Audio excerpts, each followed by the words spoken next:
কেমন আছেন সবাই? ভালো? এত গরমেও ভালো?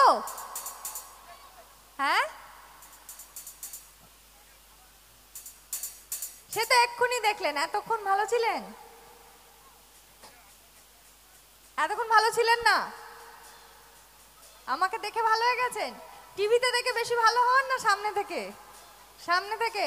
তাহলে আবার ডাকবেন তো আমাকে? ও বাবারে, বৌদি এমন ভাবে হেসে চলে যাচ্ছে যেন মনে হচ্ছে আপনাকে দেখে এখানেই মাটিতে পড়ে যাবে। থ্যাংক ইউ, আপনাদের অপেক্ষার অবসান। বাট আমাদের যখন বাড়িতে গেস্ট আসে আমরা কি করি? থালা ভর্তি রান্না করি, কিন্তু এখন তো সেই উপায়টা নেই। দুটো হাত রয়েছে, দুটো হাত দিয়ে কি করতে পারি? জোরে তালি দিতে পারি তো নাকি একসঙ্গে? আদি তরুণ সংঘ গীতা এলএলবির জন্য একটু জোরে করে তালি হোক সকলে মিলে। বাংলা নববর্ষের অনেক অনেক শুভেচ্ছা, ভালোবাসা, অভিনন্দন। এত গরমের মধ্যেও এখানে এসেছেন, এত মানুষের ভালোবাসা কেমন লাগছে? এতজন ওয়েট করছে আপনার খুব সামনে। ভালো লাগছে, খুব। এত দূর থেকে আসা আমার সার্থক, এত জনকে দেখে, এত বন্ধুদের দেখে। আমি বলবো স্টেজ লাইটটা একটু ব্রাইট করবেন প্লিজ, যার জন্য আমরা অপেক্ষা করেছিলাম। আর উনি মঞ্চে রয়েছেন, কোনো রকম কোনো ডার্কনেস করবেন না, পুরোটাই ব্রাইট লাইট করবেন। দাদা ভাই যিনি রয়েছেন আমাদের স্টেজ লাইটে, দূর দূর থেকে মানুষ এসছেন ওনাকে দেখার জন্য। আদি তরুণ সংঘের 1 বছরের প্রতীক্ষা আছে, গীতা এলএলবিকে তারা মঞ্চে নিয়ে আসবে।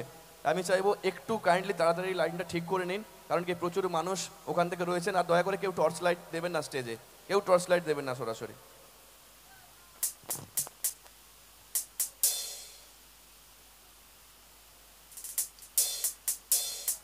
কারুর কোনো প্রশ্ন নেই? হ্যাঁ, আচ্ছা, এদিকে এদিকে একটু, ওরে বাপ রে। আচ্ছা, মোবাইল ফোনস গুলো পকেটে রেখে একটু আনন্দ করলে হতো না? সব সময় দেখি তো। হ্যাঁ, ডায়লগ তুমি দেখো, তাহলে তুমি একটা ডায়লগ বলো, আমি শুনি। আমি তো সব সময় বলি।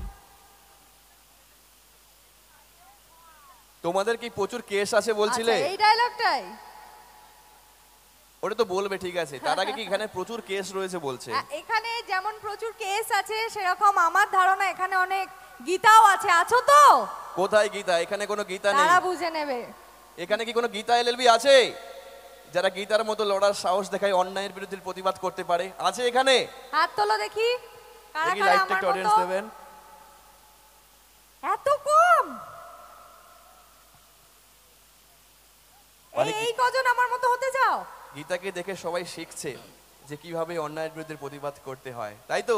আমরাও লড়বো গীতার মতো। কেমন? গীতা কি করে? কোর্টের ভিতরে কি চলে?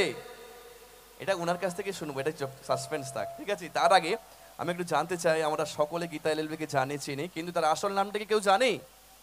কেউ জানে না? জানতে ইচ্ছে হয় নাকি? আপনি যদি সরাসরি বলে দেন। আসল নাম হিয়া, অনেকেই জানে আমার মনে হয়। হিয়া, হিয়া মুখার্জি। আর আমার বাড়ি হচ্ছে কলকাতায়। কলকাতার কোথায়? হচ্ছে রুবি হসপিটালের কাছাকাছি।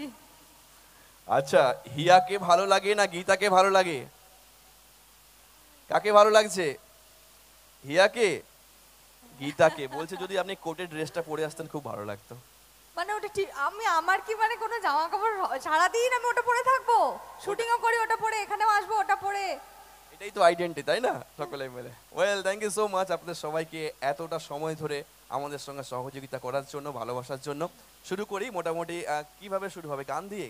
যা খুশি, ওরা যেটা বলবে সেটা। বন্ধুদের জন্য আসা, ওরা যেটা বলবেন সেটাই আমি করব। গান দিয়ে শুরু হবে? হ্যাঁ, বলুন। কার নাম? Father and mother? কোথাকার সিরিয়ালের না আমার নিজের? মায়ের নাম অঞ্জু মুখার্জি, বাবার নাম মানস মুখার্জি।